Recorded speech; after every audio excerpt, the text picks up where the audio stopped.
everyone, this is Professor Benjamin, and you have made it almost through week 2 of this course. I know it's going to be hot, it's been hot, and it's going to be really hot coming up, so do your best to stay cool. If you have a fan, make sure you're using it. If you have like room air conditioners, make sure you're using it. If you, please check in on a neighbor if you can. It's definitely going to be a hot week. It's all up to us to help out our neighbors and check in on people to make sure that they're staying cool in this heat wave. So just a couple things for Roundup this week. I'm going to go through some housekeeping items, and then I'll look forward to what we covered this week, and then what we have to look forward to next week. So a couple housekeeping items. Number 1, students are still missing the deadlines. Remember, all initial posts are due by Wednesday, response posts by Friday, quizzes and assignments are due by Sunday. The initial posts need to be at least 300 words, contain sources, and actually use the sources in your post to unpack the information. The one other thing is response posts have to be at least 200 words and bring substantial content to the conversation. So a lot of people are just, hey, love your post. No, you really need to agree, disagree, and explain why. The other thing is that a lot of students I don't think are receiving feedback from me. I make feedback to everyone. So I really want to make sure that you are receiving the feedback. And if I make a feedback correction to you before the due date, you're more than welcome to revise it and resubmit it to me so that I can kind of make those adjustments when I'm grading. So up here, if you look, if you have not already and you don't know how to receive the feedback, remember under your account, I showed you this last week, notifications, and you can click on this and say when you want to receive notifications about the coursework. So, if you want to receive it to your home email address, you can forward it to your home email address. You can get notifications right away so that you know. A lot of students just aren't even looking at my feedback and then never making corrections. So please do that. All right, couple things about the content last week, or the week with ethics, economics, and policy, and consumption and waste. So number 1, I really want to talk about the question that dealt with why our detachment from nature has happened. And hint, hint, midterm exam question. So I want you to fully address this in your midterm exam, is that I know it's a very tough subject for a lot of people because a lot of people are religious, right? But monotheistic religions have caused our detachment from nature. They are one of the main reasons that we have a huge detachment with nature. And the reason for it is the fact that in monotheistic religions, remember, when you worship one God, you are putting an AKA, usually that one God is in the form of a man, right? We call it man. God in Christianity, God, man, right?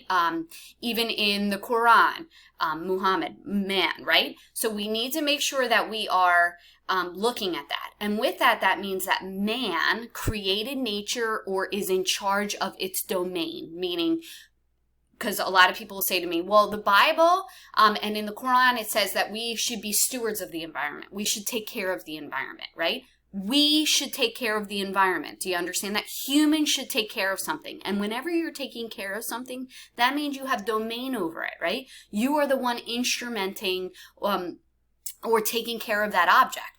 So that means that man is in charge of nature. And because of that, we look at it as we can do what we want and manipulate nature because we're in charge of it. Instead of the other way around, which is the scientific viewpoint of how nature was created, which is that nature was created during the Big Bang theory, right? Is that God didn't create nature, nature created itself, and then we should be nature should be in charge of us, meaning that we kind of bow down to nature. And the truth of the matter is that nature is way stronger than we are, than humans. We can manipulate it all we want, but in the end, nature will do what it wants. Water is way more powerful than humans. Even if we build dams, at some point, those dams can be corroded unless humans keep up the effort to keep them in line, right? Maintenance. So, monotheistic religions have, unfortunately, caused our detachment from nature. Whether, I know that's a really hard concept for a lot of individuals who are very religious to understand, but they have caused our detachment. They've caused that ideal of conservationism rather than preservation. And so make sure you take a look at that. The other thing is the consumption. Let me talk about the linear systems ideal, is that a linear system is a line. So in our consumption pattern, the linear system is a line where there's only an input, we input resources, and then output comes trash. The issue is we never put that output back into the input again, making that a closed loop system. So what's going to wind up happening is in a linear system is it's one end to the other end.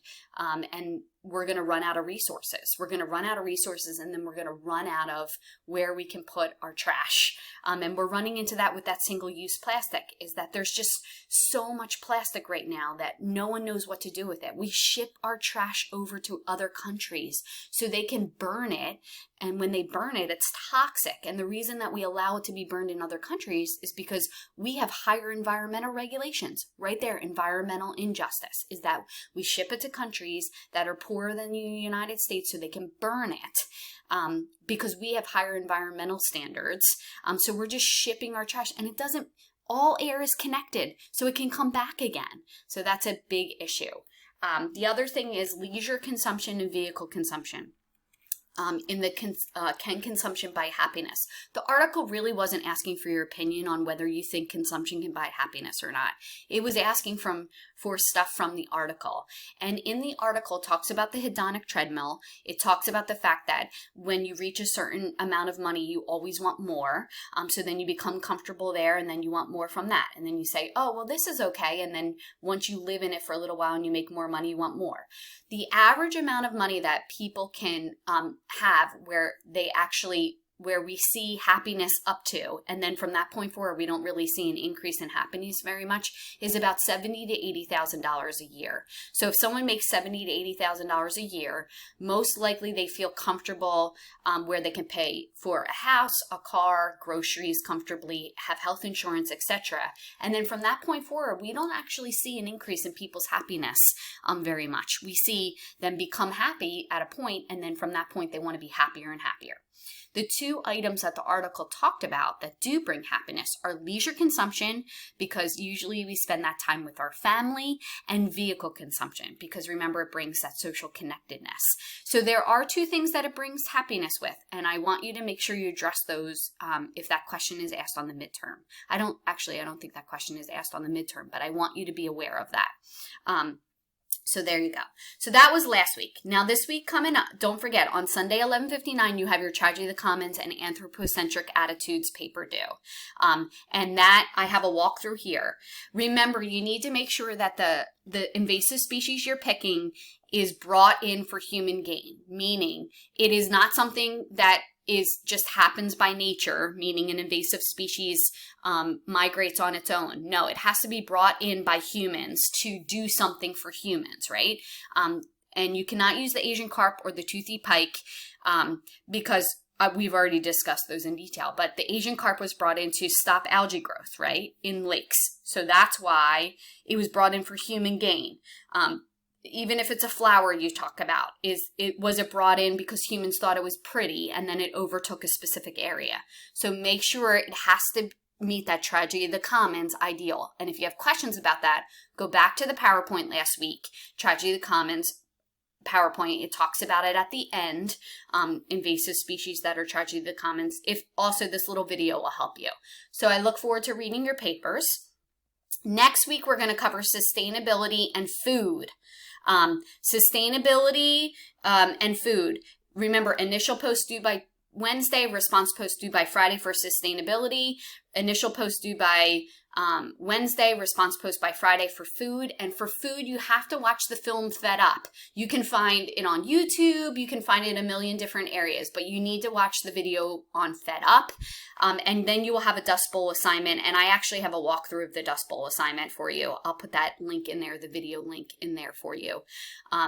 The other thing is, you'll see here's your review for the midterm exam.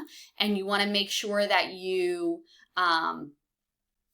start preparing for your midterm exam. All the questions that are on the midterm exam are right there on that sheet of paper, right here on the review. You can start typing out your answers now because it's all essay and you just copy and paste your answers into the portal. So make sure that you are starting to prepare for your midterm exam. I'll put a little walkthrough up of the midterm exam of kind of what I'm looking for, but make sure that you prepare for your midterm exam before the midterm exam. And here is the review sheet for it. There's no surprises. All the answers are right here.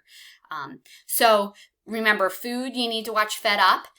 So make sure you get your hands on that. And sustainability is that idea of people, planet, place. So the idea that we can buy from sustainable resources. We can buy from fair trade. It's going to cost more money to buy good products.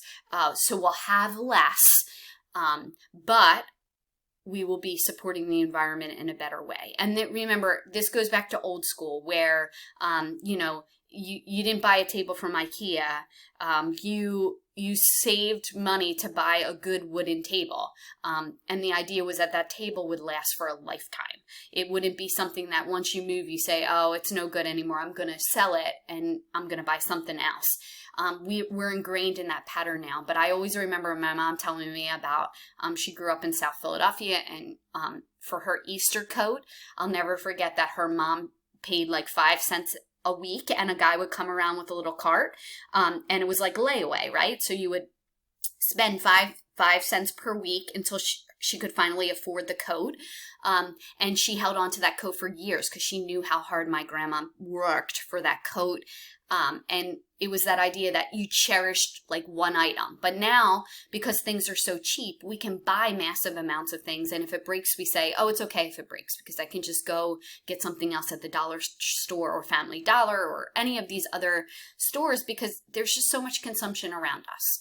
So that is the idea of sustainability, is you buy from these companies that pay their workers good amount of money, think about the long-term cradle to grave ideals about their products, etc. Okay, so hopefully you'll learn a lot about that this week. And if you have any questions, feel free to reach out. The following week, we have tons of stuff due. We have our midterm and other things due. So I really suggest that this week you put some time into this midterm exam review sheet. It'll just help you in the long run. If you have any questions, feel free to reach out, and I hope you have a good week. Please stay cool. It is really hot, and please take care of yourselves. Drink plenty of water and take care of yourselves.